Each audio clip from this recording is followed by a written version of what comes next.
राधे राधे सभी को। आज हम जानेंगे 16,000 गोपिकाओं का अभिप्राय। मेरे प्यारे महानंद जी ने एक समय प्रश्न किया कि 16,000 गोपिकाएं थी। मेरे प्यारे संसार ने महाराज कृष्ण को जाना नहीं। मुनिवरों, मुझे भगवान कृष्ण के जीवन को देखने का सौभाग्य मिला और हम गौरव के सहित कहा करते हैं कि भगवान कृष्ण परजन्य नाम के ब्रह्मचारी कहलाते थे। 16,000 वेद की त्रचाएं उनके कंठ थी। हर समय उन त्रचाओं को में मुग्ध रहा करते थे।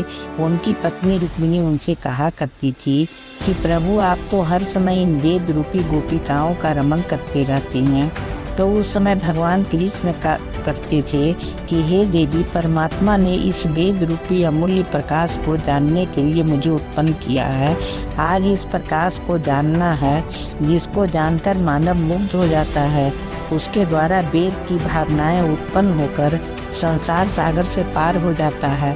आधुनिक काल का एक ऐसा मत है। भगवान कृष्ण के संबंध में उनकी 16,008 गोपिकाएं थी, जिसमें सत्यभामा, रुक्मिणी आदि 8 पटरानी कहलाती थी। ये प्रमुख रानियां कहलाती थी। उनकी और 16,000 गोपियां थी, जिनके साथ वो हंसी मजाक करते थे।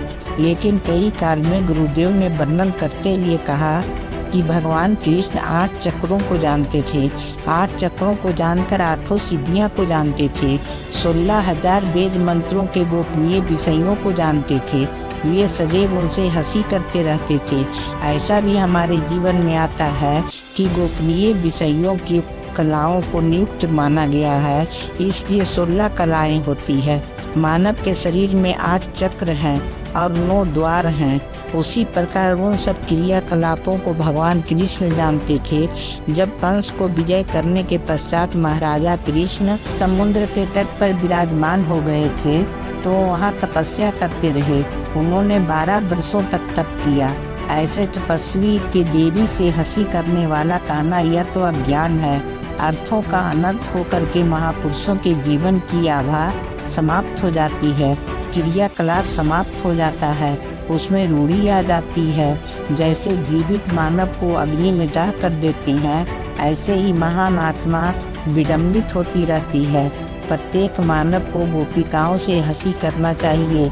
जब हम उस गोपनीय विषय को विचारते हैं तो उनका मंथन करते रहते हैं, तो देवता बनने की हमारे द्वारा प्रवृत्ति आई तो देवता बन गए।